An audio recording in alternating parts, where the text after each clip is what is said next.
Good morning बच्चों, कैसे हैं आप। आशा करता हूँ आप लोग खुश होंगे, हैप्पी होंगे, घर पे होंगे, पढ़ाई कर रहे होंगे। चलिए आज से हम लोग स्टार्ट करते हैं केमिकल काइनेटिक्स। क्या होता है केमिकल काइनेटिक्स? काइनेटिक्स मीन्स होता है motion, the branch of the chemistry in which we deals with the rate of the reaction. जहाँ पे किसी हम रिएक्शन रेट्स के बारे में और उस पर कौन कौन से फैक्टर इफ़ेक्ट करते हैं उनके बारे में स्टडी करेंगे। That's are called the chemical kinetics. जहाँ पे हम रेट और फैक्टर्स के बारे में स्टडी करें वो कहलाता है केमिकल काइनेटिक्स। अगर रेट के हिसाब से देखें तो केमिकल रिएक्शन 3 टाइप्स के होते हैं। पहला फास्ट रिएक्शन, ऐसा रिएक्शन जो बहुत फास्ट हो, इंस्टेंटेनियस मतलब पलक झपकते ही हो जाए, that's are called the fast reaction. दूसरा आता है मॉडरेट रिएक्शन और तीसरा होता है स्लो रिएक्शन। मॉडरेट रिएक्शन क्या होता है? That reaction which rate of reaction can be measured, जिसके रेट ऑफ रिएक्शन को मेज़र किया जा सके वो कहलाता है मॉडरेट रिएक्शन। और तीसरा होता है स्लो रिएक्शन, ऐसा रिएक्शन जिसको होने में, जिसको अकर करने में लंबा समय लगता है, that's are called the slow reaction. तो जनरली हम लोग केमिकल काइनेटिक्स में ना तो फास्ट की और ना तो स्लो की स्टडी करते हैं।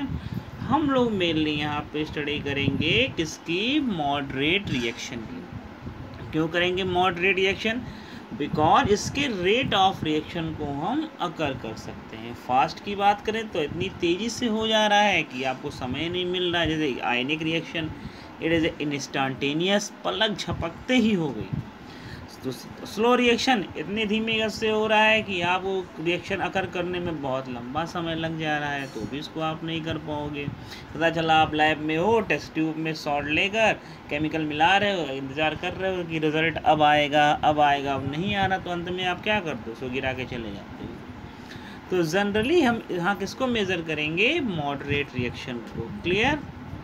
यहाँ मेजर किया जाएगा आपके मॉडरेट रिएक्शन को।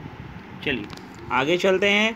नेक्स्ट आता है रेट ऑफ केमिकल रिएक्शन में अगला टॉपिक हमारा आ गया कि रेट क्या होता है। रेट मतलब विद द टाइम, मतलब जैसे कहने का मतलब है कोई काम आप कितने समय में कर रहे हो वही उसका रेट कहलाता है। कहने का मतलब जैसे मान लिया राम है, वो 50 पूड़ी खाता है 10 मिनट में, तो उसके खाने की रेट क्या होगी? 5 पूड़ी पर मिनट, 5 पूड़ी पर मिनट। तो ऐसे ही रेट ऑफ केमिकल रिएक्शन, ये क्या होता है? केमिकल रिएक्शन में रिएक्टेंट से बनता है प्रोडक्ट, तो रिएक्टेंट से प्रोडक्ट का फॉर्मेशन किस रेट से हो रहा है वही कहलाता है रेट ऑफ रिएक्शन। ये क्या है? Reactant change in the product, मतलब जैसे जैसे रिएक्टेंट से प्रोडक्ट का फॉर्मेशन होगा, रिएक्टेंट धीरे धीरे समाप्त होता जाएगा, प्रोडक्ट धीरे धीरे फॉर्म होता जाएगा। इसका मतलब रिएक्टेंट का कॉन्सेंट्रेशन डिक्रीज होगा और प्रोडक्ट का कॉन्सेंट्रेशन इंक्रीज होगा। तो यही change in the concentration of reactant और product in per unit time, per unit time में किसी भी रिएक्टेंट्स या प्रोडक्ट के कॉन्सेंट्रेशन में जो चेंज होता है, that's are called is the rate of the chemical reaction. मान लिया कोई रिएक्शन है, ए से बी बन रही है। अब अगर यहाँ देखें तो धीरे धीरे ए से बी का फॉर्मेशन हो रहा है, तो ए धीरे धीरे समाप्त होगी और बी का फॉर्मेशन होगा, तो ए का कॉन्सेंट्रेशन डिक्रीज हुआ। मान लिया इनिशियल इसका A1 है, बाद में कॉन्सेंट्रेशन A2 हुआ, तो change in the concentration delta A. B है, मान लिया इनिशियल में B1 है, बाद में B2 है, तो change in the concentration is B2। तो ए का कॉन्सेंट डिक्रीज, तो डिक्रीज हो रहा, तो हमने क्या लगाया? Negative sign. Negative active mass A means decrease in the concentration of reactant with time. Clear? और delta B increase in the concentration of the product with T.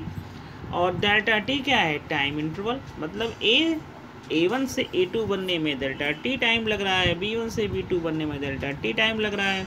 तो कहने का मतलब चेंज इन द कॉन्सेंट्रेशन क्या हुआ, change in the concentration of reactant delta A या delta B, change in the concentration of the product occur in per unit time.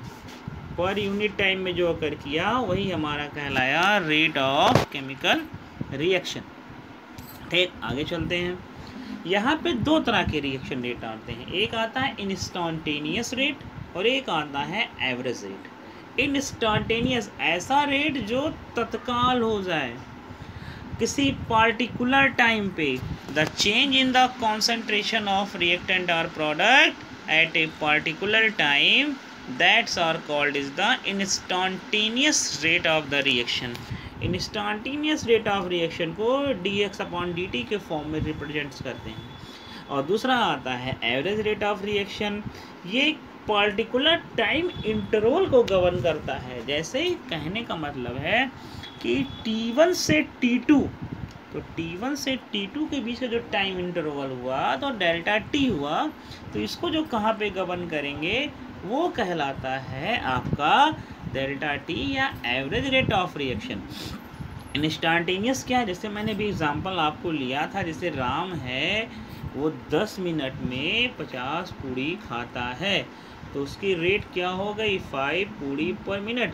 तो initial में राम ने 0 खाया था, 10 मिनट के बाद 50 खाया, तो इसका एवरेज कितना हो गया 10 - 0 और 50, तो आ गया 5 पूड़ी पर मिनट। लेकिन ये कहा जाए कि राम ने 5वें मिनट में कितनी पूड़ी खाई, तो वो कहलाएगा आपका instantaneous rate of reaction. Instantaneous और एवरेज हमारे ख्याल से आप लोग समझ गए होंगे। इंस्टेंटेनियस किसी पर्टिकुलर टाइम को रिप्रेजेंट्स करता है, जबकि एवरेज एक टाइम इंटरवल को रिप्रेजेंट्स करता है। ठीक, अब बात करते हैं यूनिट्स की। रेट ऑफ द रिएक्शन की यूनिट क्या होती है, यूनिट देखिए concentration upon time.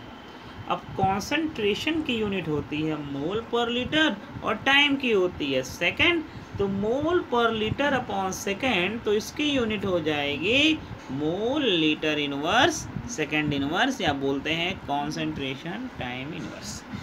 Mole litre inverse second inverse, या बोलते हैं कॉन्सेंट्रेशन टाइम इनवर्स। क्लियर, चलिए आगे चलते हैं। ग्राफ पे देखते हैं, ग्राफ पे आइए। देखिए हमने नीचे ग्राफ बनाया है मोलरिटी और टाइम को लेकर। जैसे जैसे मोलरिटी बढ़ रही है टाइम भी धीरे धीरे चेंज हो रहा है, तो with respect to the time the molarity will be the change, तो this is the known as the rate of the reaction. अब आते हैं, बात करते हैं फैक्टर्स की। तो फैक्टर्स कौन कौन रिप्रेजेंट, क्या कौन कौन से फैक्टर्स तो जो इफेक्ट डालते हैं रेट ऑफ रिएक्शन की। देखिए सबसे पहला फैक्टर है कॉन्सेंट्रेशन ऑफ रिएक्टेंट। रिएक्टेंट का कॉन्सेंट्रेशन, जितना ज़्यादा रिएक्टेंट का कॉन्सेंट्रेशन होगा उतना ही ज़्यादा प्रोडक्ट का फॉर्मेशन होगा। तो रिएक्टेंट का कॉन्सेंट्रेशन बढ़ेगा तो रेट ऑफ द रिएक्शन बढ़ेगी। सेकंड फैक्टर है टेम्परेचर। टेम्परेचर क्या इफेक्ट डालता है भाई, जब टेम्परेचर बढ़ेगा तो मॉलिक्यूल्स के मिल्स में काइनेटिक एनर्जी बढ़ेगी, मॉलिक्यूल्स का मूवमेंट बढ़ेगा, कोलिजन बढ़ेगी, तो रेट ऑफ द रिएक्शंस बढ़ेगा।